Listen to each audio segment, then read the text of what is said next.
అండి నమస్తే అందరికీ. నేను మీ మధుకర్ పటేల్.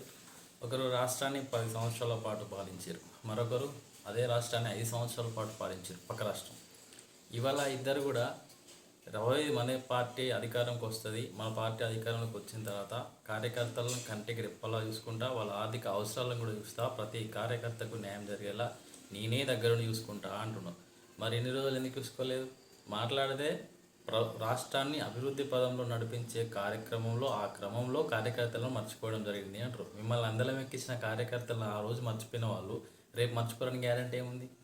కేవలం మళ్ళొక్కసారి ఎలక్షన్లలో వాళ్ళు గెలవాలి, వాళ్ళ పార్టీ అధికారంలోకి రావడానికి కార్యకర్తలను వాడుకుంటున్నారు. ఇది మళ్ళొక్కసారి మీరు నమ్మి మోసపోతే మీరే మీ అంత మోసపోయిన వాళ్ళు, మీ అంత దురదృష్టవంతులు ఇంకొకరు ఉండరు. కార్యకర్తలు అనే వాళ్ళని కంటికి రెప్పలా కాపాడుకోలేదు, మా మిస్టేక్ జరిగిందని స్వయంగా వాళ్ళే నిండు స్టేజ్ల మీద ఒప్పుకున్నప్పుడు రేపు రోజున వాళ్ళకి ఏ రకంగా మీరు న్యాయం చేయగలుగుతారు? వాళ్ళకి ఏ రకంగా మీరు అకామిడేట్ చేస్తారు? అప్పుడు కార్యకర్తలను, అప్పుడు కష్టపడ్డ నాయకులను, అప్పుడు ఎవరైతే ఉద్యమం చేసిన నాయకులు ఉన్నారో వాళ్ళకి ఎక్కడ మీరు తగిన గుర్తింపు ఇవ్వలేకపోయారు? ఎందుకు ఇవ్వలేకపోయారు?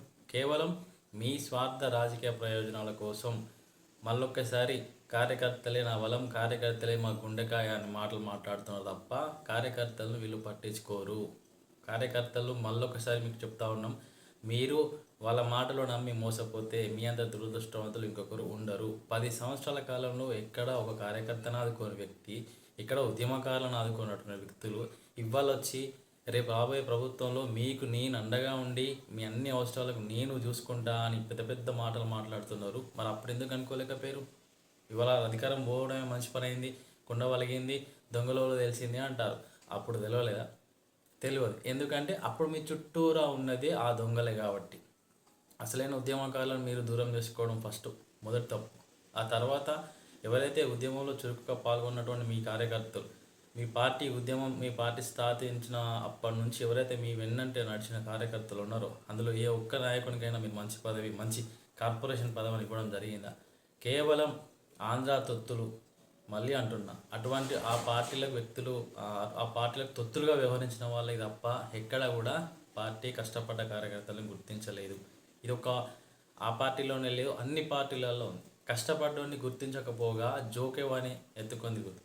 కష్టపడ్డోడు ఆ గ్రౌండ్ లెవెల్ ఎంత కష్టపడ్డాడు ఏంది, మీరు ఇచ్చిన అయ్యకపోయినా మీరు రమ్మన్న ప్రతి సభకు వారికి సాధనైన కాడికి 5, 10, 20 మందిని తీసుకొని వచ్చి ఆఖరికి వాళ్ళ తిండి ఖర్చులు కూడా పెట్టుకున్నటువంటి వ్యక్తులు మన సిన్సియర్గా పనిచేసిన కార్యకర్తలు. మరి ఆ కార్యకర్తలు మీరు ఈరోజు ఏవైనా గుర్తించుకున్నారు? కేవలం మళ్ళీ ఒకసారి రాజకీయాలు ఎలక్షన్స్ వస్తున్నాయి రాబోయే 2 సంవత్సరాలలో. ఆ ఎలక్షన్లలో ఇప్పటి నుంచే మనం ఒక స్టెప్ తీసుకోవాలి కాబట్టి 2.0, 3.0 అనే మాటలు మాట్లాడుతున్నాం. అసలు కార్యకర్తలను గుర్తించకపోవడానికి కారణం మీ పక్కన ఉన్న కొంతమంది ఆనాడు ఉద్యమంలో లేరు, ఆనాడు ఎక్కడ కూడా అసలు వాళ్ళు పనిచేసిన దాఖలాలు లేవు. కొంతమందికి అయితే తెలంగాణ ఎందుకు వచ్చిందిరా అనే ఆలోచననే ఉండదు. అటువంటి వ్యక్తులు మీ చుట్టుపక్కల ఉన్నప్పుడు కార్యకర్తలు మీరు ఏం గుర్తిస్తారు? రాష్ట్రాన్ని అభివృద్ధి పదంలో తీసుకుపోయే క్రమంలో మర్చిపోయినాం అంటున్నారు. ఓకే, మన రాష్ట్రం కూడా ప్రగతి బాటలో వెళ్ళాలి, రాష్ట్రం ఇంకా ముందుకు వెళ్ళాలి. దేశంలోనే మన తెలంగాణ రాష్ట్రం అన్నిటికంటే ముందు ఉండాలి. దీంట్లో నేను కూడా ఒప్పుకుంటున్నాను. ఒక రాష్ట్ర పౌరుడిగా నాకు కూడా ఆశ ఉంటుంది. ప్రతి ఒక్కరూ తెలంగాణ రాష్ట్రం ముందుండాలి. తెలంగాణ రాష్ట్రంలో ఆర్థిక మౌలిక వస్తువులు పుష్కలంగా ఉన్నప్పటికీ మన రాష్ట్రం ఇప్పుడు ఉన్న సిచ్యువేషన్లో వెనుకబడిపోయింది. దానికి కారణం పాలకులే.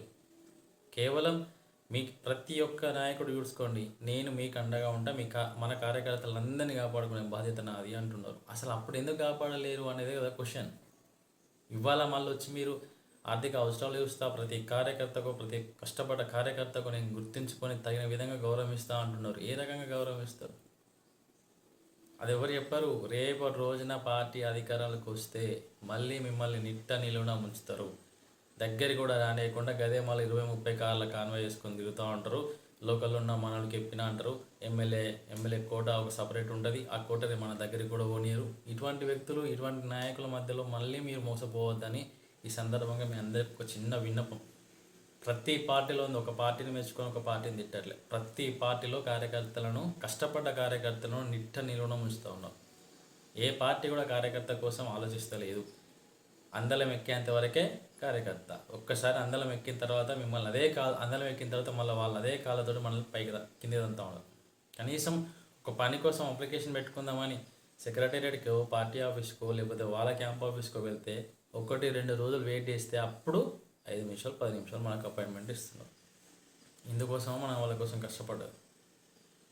ఇందుకోసమైనా వాళ్ళ కోసం మనం రోజు రాత్రి పగలని తిరిగి తిండి తిప్పల మానేసి మనతో అయిన కాడికి మనకు 10 మందిని 20 మందిని జమ వేసుకొని తిరిగింది. ఇవాళ మళ్ళీ వాళ్ళు మనల్ని ఏ రకంగా గుర్తిస్తారు, ఏ రకంగా ఆ మాటలు చెప్తే మీరు నమ్మి ఎట్లా మళ్ళీ వాళ్ళని ముందు తీసుకుపోతారు? మీకు తెలుసు, మీ మనసాక్షికి తెలుసు మీకు అక్కడ ఏం జరిగింది, మీకు ఎంత అన్యాయం జరిగింది, మీరు ఏ రకంగా మనోవేదనకు గురయ్యారు, ఎందుకు మీకు ఇంతగానం ఇటువంటి దుస్థితి ఎదురైంది అనేది మీ అందరికీ తెలుసు. ప్రతి కష్టపడ్డ కార్యకర్తకు ప్రతి కాన్స్టిట్యున్సీలో, ప్రతి మండలంలో, ప్రతి గ్రామంలో, ప్రతి వాడలో ప్రతి ఒక్కరికి తెలుసు. కాబట్టి అందరు కూడా సోదరులారా ఒక్కటేసారి వాళ్ళు ఏదో చెప్పంగానే కింద కూర్చొని చప్పట్లు కొట్టి మనోడు జిందాబాద్ జై ఆ పేరు ఈ పేరు అని చెప్పకూరి. ఫస్ట్ కష్టపడ్డ కార్యకర్తలు మీరు ఏ రకంగా ఆదుకుంటారో, వాళ్ళకి సంబంధించిన కార్యాచరణ ఏంది, వాళ్ళకు రేపు పార్టీ అధికారంలోకి వస్తే మీరిచ్చే హామీలు ఏంటి, ఇవ్వరు అడుగుతలేరు. నేను మిమ్మల్ని గుండెల్లో పెట్టుకొని చూసుకుంటానగానే కిందికి వెళ్ళి చప్పలు మోగుతాను. ఎట్లా చూసుకుంటారు? 10 ఏళ్ళు నువ్వే కదా అధికారంలో ఉన్నావు, ఎందుకు చూసుకోలేకపోయినావు? నీ సొంత నియోజకవర్గం, ఎంతమందికి నువ్వు కష్టపడ్డ కార్యకర్తలకు ఉద్యమకారులకు పదవులు ఇచ్చినావు, ఎంతమందికి నువ్వు ఇల్లు కట్టించినావు, ఎంతమంది ఆ ఉద్యమ సమయంలో కోల్పోయిన వ్యక్తి కుటుంబాలను ఏ రకంగా నువ్వు గౌరవించి వాళ్ళకి ఆర్థికంగా ఆదుకున్నావు, ఎంతమందిని నువ్వు నియోజకవర్గంలో కంటికి రెప్పలా చూసుకున్నావు, గుండెలో పెట్టుకొని చూసుకున్నావు. ఇవాళ రాష్ట్రం అంతా నేను బాధ్యత తీసుకుంటా అంటున్నావు. 10 ఏళ్ళు మీరే అధికారంలో ఉన్నారు కదా, అప్పుడు బాధ్యత తీసుకోవాలని గుర్తురాలే. ఇంకో ఆయన కూడా అంతే, పక్క రాష్ట్రంలో కేవలం నేను మిమ్మల్ని చూసుకుంటా 2.0 స్టార్ట్ అవుతుంది, 1.0కే మిమ్మల్ని సరిపెట్టారు కదా, ఇంకా 2.0 ఎక్కడిది? కేవలం కార్యకర్తలను మోసం చేయడానికి మళ్ళొకసారి తయారయ్యారు.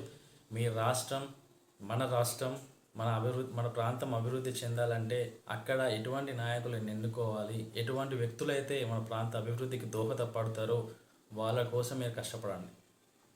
ఇటువంటి మాయ మాటలు, ఇటువంటి ఏదో భుజగించే మాటలు చెప్పి అప్పటిమంది మాట్లాడుకొని జారుకున్నటోళ్ళతోటి తిరగండి. దాని ద్వారా మీ ఆర్థికంగా మీరు నష్టపోతారు, మీ సమయం వృధా అవుతుంది. లాస్ట్కి వస్తే మిమ్మల్ని ఎవరు రమ్మన్నారా భయ అనే రోజు వస్తుంది. కాబట్టి అందరు సోదరులారా మిమ్మల్ని అందరినీ సవినయంగా వేడుకుంటున్నాను. కేవలం వాళ్ళు చెప్పే మాటలకు మీరు మోసపోకండి. కష్టపడే నాయకుడిని ఎన్నుకోండి, ఒక కొత్త తరాన్ని ముందు తీసుకురండి. ఎవరైతే ఆ ప్రాంత అభివృద్ధికి కృషి చేస్తారో, ఎవరైతే ఆ ప్రాంతం పట్ల ఎక్కువ ప్రేమ చూపిస్తూ ఆ ప్రాంతంలోనే నిత్యం పర్యటన చేస్తూ ఎవరైతే ఆ ప్రాంతంలో ఉంటారో, మనోడు ఇక్కడికి వెళ్తే మనకు పని అవుతుంది, ఆర్థికంగా కావచ్చు, లేకపోతే ఆపద సమయంలో కావచ్చు, లేకపోతే ఇంకో ఏదైనా విధంగా కావచ్చు, మనకు ఉపయోగపడే నాయకుడు ఈయనే అని అనుకున్నప్పుడే మీరు కష్టపడాలి. తప్ప పైనుంచి ఎవరో హైదరాబాద్కి వెళ్ళి వచ్చి మాట్లాడిపోయిన మాటలకు సపోర్ట్ కొట్టి మాత్రం మీరు మోసపోకండి. ఇది సగటు నేను కూడా ఒక పార్టీలో ఉన్న పార్టీ పేరు చెప్పదలుచుకోలేదు, ఆ పార్టీ కార్యకర్తగానే నేను మీకు చెప్తా ఉన్నా. కేవలం పార్టీలు కార్యకర్తలను అప్పటిమందం వాడుకుంటుండి జోకుడు వాళ్ళకి మళ్ళీ చెప్తున్నా, ఎవరైతే జోకుతారో, ఎవరైతే వాళ్ళ చుట్టూ తిరిగి నేను అదే అని చెప్పేసి అరచేతిలో వైకుంఠం చూపెడతారో వాళ్ళకే విలువ. గ్రౌండ్ లెవెల్లో రియాలిటీలో కష్టపడ్డ కార్యకర్తని ఏ పార్టీ గుర్తించట్లేదు. వడ్డించోడు మనవాడే అయినప్పుడు ఏ మూలనున్నా కూడా మనకు అన్నం దొరుకుతుందనే సామెత ఎంత నిజం ఉన్నదో ఇది కూడా అంతే. పైన లీడర్ మనోడే, కింద మనం ఎక్కడ పనిచేస్తేంది మనకు టికెట్ కన్ఫామ్ అనే విధంగానే పోతూ ఉన్నారు. కాబట్టి మీరందరూ కూడా ఈ విషయంలో బాగా ఆలోచించండి.